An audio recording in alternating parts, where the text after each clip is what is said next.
শেখ মুজিবরকে বঙ্গবন্ধু উপাধি কে দিছে জানেন? জানলে একদম অবাক হয়ে যাবেন। আবার 23শে জুন 2026 নাকি আওয়ামী লীগের প্রতিষ্ঠা বার্ষিকী। আওয়ামী লীগ হিসাব নিকাশই জানে না।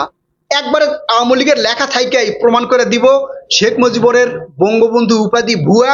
একই সাথে আওয়ামী লীগের এই 2026 সালের 23শে জুন যে 76তম প্রতিষ্ঠা বার্ষিকী না, সেটাও প্রমাণ করে দিব। আওয়ামী লীগের লেখা থাকাই প্রমাণ করে দিব। আওয়ামী লীগ ইতিহাস বিকৃত করতে করতে ওরা নিজেরাই যে বিকৃতি হয়ে গেছে সেইটাও আজকে প্রমাণ করে দিব। ভিডিওটা শেয়ার করে দিয়ে আওয়ামী লীগের একটু জানা দরকার, ইতিহাসটা তারা ভুলে গেছে, আমি ইতিহাস স্মরণ করায় দিব। 1939 সালে 23শে জুন পূর্ব পাকিস্তানে একটা রাজনৈতিক দল গঠন করা হয়। সেই রাজনৈতিক দলের নাম দেওয়া হয় পূর্ব পাকিস্তান আওয়ামী মুসলিম লীগ।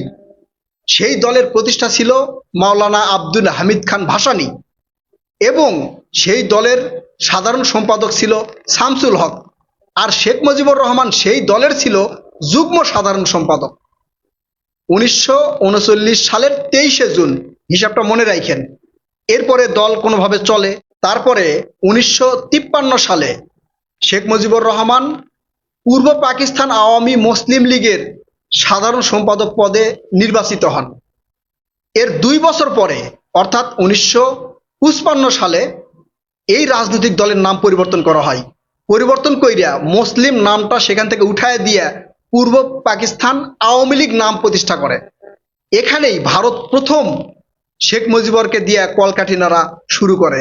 ভারতের কথা শুইনাই শেখ মুজিবর এই পূর্ব পাকিস্তান আওয়ামী মুসলিম লীগ নাম পরিবর্তন কইরা পূর্ব পাকিস্তান আওয়ামী লীগ নাম দেয়। ভারত কলকাঠি কবে থেকে নাড়তেছে, আওয়ামী লীগকে নিয়ে কবে থেকে খেলতেছে, এখন সেটাও পরিষ্কার হয়ে যাবে। তারপরে 1966 সালে শেখ মুজিবুর রহমান 6 দফা দাবি কর্মসূচি ঘোষণা করে।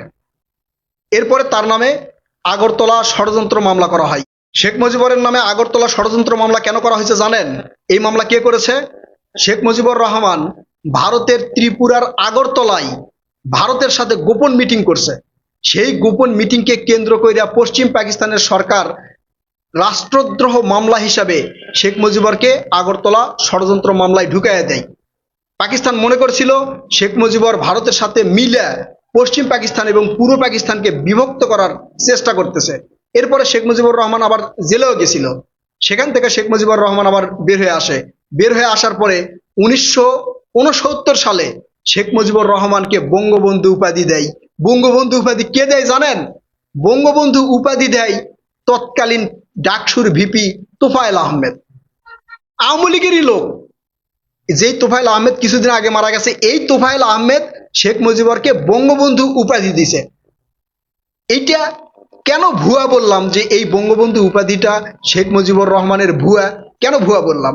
ধরেন এখন ডাকসুর ভিপি কে? সাদিক কায়েম।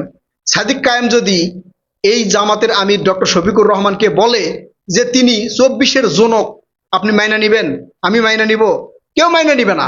ঠিক একইভাবে 22শে ফেব্রুয়ারি 1969 সালে রেসকোর্স ময়দান, মানে যেটা এখন সরারদি উদ্যান, এই সরারদি উদ্যানে শেখ মুজিবুর রহমানের একটা প্রোগ্রাম ছিল। সেই প্রোগ্রামে তখনকার ডাকসুর ভিপি এই যে তোফায়েল আহমেদ, তিনি সেখানে গিয়া শেখ মুজিবুর রহমানকে বঙ্গবন্ধু উপাধি দিলেন। এরপর থেকে হয়ে গেল সে বঙ্গবন্ধু। তাকে বঙ্গবন্ধু কে বানাইছে? পূর্ব পাকিস্তানের লোকজন বানাইছে? পশ্চিম পাকিস্তানের লোকজন বানাইছে? না, তোফায়েল আহমেদ শেখ মুজিবরকে তেল মারার জন্য এই উপাধি দিছে। তখন শেখ মুজিবরের জনপ্রিয়তা বেশি ছিল আর তার নিজের লিডার, এই জন্য এই উপাধি দিছে। এই উপাধি সাধারণ জনগণের বা রাষ্ট্রীয় কোনো উপাধি ছিল না। এটা পরবর্তীতে ইতিহাসের মধ্যে ঢুকা দিছে শেখ হাসিনা। এই জন্য এটা পুরাই ভুয়া এই উপাধি। শেখ মুজিবর বঙ্গবন্ধু ছিল না, শেখ মুজিবর আওয়ামী লীগের বন্ধু ছিল। এরপরে 1971 সালে 7 মার্চ শেখ মুজিবুর রহমান রেসকোর্স ময়দানে, মানে এই যে বর্তমানে যেটা সরারদি উদ্যান, বিশাল জনসভায় স্বাধীনতার ঘোষণা দিলেন। তো 7 মার্চ যদি স্বাধীনতার ঘোষণা হয়ে থাকে, তাহলে যুদ্ধ শুরু হওয়ার কথা 8 মার্চ, 9 মার্চ, 10 মার্চের মধ্যে। সেটা কি হয়েছে? সেই যুদ্ধ শুরু হলো 25শে মার্চ কালো রাতে, যেটাকে কালো রাত বলা হয়। পাকিস্তানি হানাদার বাহিনী বাংলাদেশের নিরীহ ঘুমন্ত জনগণের উপর হামলা করছে। তাহলে শেখ মুজিবুর রহমানের 7 মার্চ যদি স্বাধীনতার ঘোষণা হয়, তাহলে যুদ্ধ এত পরে কেন হলো? আর শেখ মুজিবরকে পাকিস্তান কারাগারে ধরে নিয়ে গেল কে? শেখ মুজিবরের তো পালিয়ে থাকার কথা, যে আমি স্বাধীনতার ঘোষণা দিছি, যুদ্ধ শুরু হবে, আমাকে যাতে গ্রেপ্তার করতে না পারে এই জন্য পালিয়ে থাকার কথা। সে পালায় নাই, নিজেই পোটলা পাটলি বোসকা বাইন্ধা পাকিস্তানের কারাগারে চলে গেছে, যাতে বাঙালি মারা গেলেও সে মারা না যায়। বুঝতে পারছেন? এরপরে স্বাধীনতার যুদ্ধ চললো 9 মাস, বাংলাদেশ স্বাধীন হলো, আমরা একটা স্বাধীন ভাষা পাইলাম, দেশের একটা সার্বভৌমত্ব পাইলাম, নতুন একটা দেশ পাইলাম, বাংলাদেশ গঠন হলো। শেখ মুজিবুর পাকিস্তান থেকে ভারতে আসলো, ভারতে যাইয়া সংবিধান লেখা নিয়ে বাংলাদেশে আসলো। আইসা সে হলেন প্রধানমন্ত্রী। প্রথমে রাষ্ট্রপতি হতে চাইছিলেন, পরে দেখলেন যে রাষ্ট্রপতির খুব একটা ক্ষমতা নাই, তাই তখন তিনি হলেন প্রধানমন্ত্রী।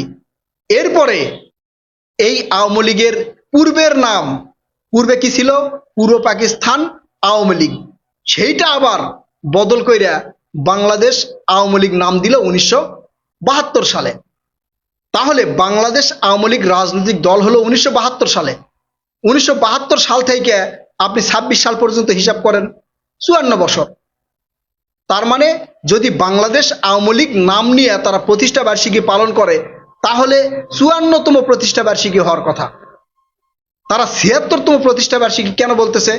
তারা ধরে আছে সেই 1939 সালের 23শে জুনের হিসাব। ওই সময় নাম তো বাংলাদেশ আওয়ামী লীগ ছিল না, ওই সময় নাম ছিল পূর্ব পাকিস্তান আওয়ামী মুসলিম লীগ, সেটা একবার গেছে। এরপরে 1955 সালে নাম পরিবর্তন করে নাম দেওয়া হলো পূর্ব পাকিস্তান আওয়ামী লীগ। আপনারা কোন নাম নিয়ে এই প্রতিষ্ঠা বার্ষিকী উদযাপন করার কথা বলতেছেন? কোন নাম নিয়ে এই 76তম প্রতিষ্ঠা বার্ষিকী আপনারা বলতেছেন বলেন? যদি আপনারা সেই পূর্ব পাকিস্তান আওয়ামী মুসলিম লীগ এইটা মনে করেন, তাহলে 76তম প্রতিষ্ঠা বার্ষিকী এই 26 সালে। তাহলে আপনারা বলবেন যে পূর্ব পাকিস্তান আওয়ামী মুসলিম লীগের প্রতিষ্ঠা বার্ষিকী হচ্ছে 76তম প্রতিষ্ঠা বার্ষিকী, এই কথা বলবেন। অথবা যদি 55 সালটা ধরেন যে পূর্ব পাকিস্তান আওয়ামী লীগ, তাহলে এখনো 76 সাল হয় নাই, মানে 76তম প্রতিষ্ঠা বার্ষিকী হয় নাই। আবার বাংলাদেশ আওয়ামী লীগ যদি আপনারা বলেন, সেইটার প্রতিষ্ঠা বার্ষিকী যদি করেন, তাহলে 54তম প্রতিষ্ঠা বার্ষিকী। আপনারা হিসাব নিকাশই জানেন না। আপনারা আকিকা করবেন মফিজ নাম নিয়ে, আর প্রতিষ্ঠা বার্ষিকী পালন করবেন তফিজ নাম দিয়ে। কোন নাম দিয়ে আপনারা প্রতিষ্ঠা বার্ষিকী পালন করতেছেন বলেন?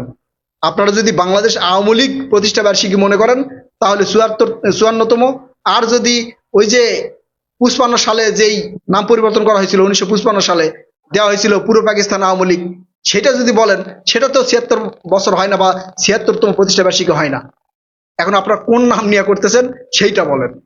আশা করি অন্তত এতটুকু বুঝাতে পারছি যে আওয়ামী লীগ হিসাব নিকাশি বোঝে না। আর আওয়ামী লীগের এই যে শেখ মুজিবুরকে বঙ্গবন্ধু উপাধি দেওয়া, এইটা আওয়ামী লীগই দিছে, সাধারণ জনগণ দেয়নি, রাষ্ট্রীয় দেয়নি, তারপরে পূর্ব পাকিস্তানের কেউ দেয় নাই, পশ্চিম পাকিস্তানের কেউ দেয় নাই। তখনকার তৎকালীন ডাকসুর ভিপি এই তোফায়েল আহমেদ দিছে। তাহলে এটা কিভাবে বঙ্গবন্ধু অর্থাৎ পুরো বঙ্গের মানুষের বন্ধু হতে পারে আপনারা বলেন?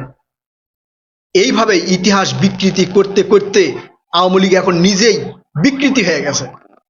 আওয়ামী লীগ বিকৃতি হয়ে ওরা কি করবে না করবে দিশা পাচ্ছে না। এই যে 76তম প্রতিষ্ঠা বার্ষিকী বইলা আপনারা যে রাজপথে নামতে চাচ্ছেন, নামেন, হ্যাঁ প্রস্তুত আছে। আপনাদেরকে নিয়ে কিন্তু সাপ লুডু খেলা হচ্ছে, আওয়ামী লীগকে নিয়ে সাপ লুডু খেলা হচ্ছে। কেউ একটু ইঙ্গিত দিচ্ছে যে আপনারা ওঠেন, আরেকজনকে দিয়ে আবার ধাপানি দিচ্ছে, বুঝতে পারছেন? আবার আরেকজন ধইরা পুলিশে দিচ্ছে। কোন প্যাচে পইরা গেছেন আওয়ামী লীগ বোঝেন নাই? আজকে প্রমাণ করে দিলাম বঙ্গবন্ধুও ভুয়া, আপনাদের হিসাব নিকাশও ভুয়া।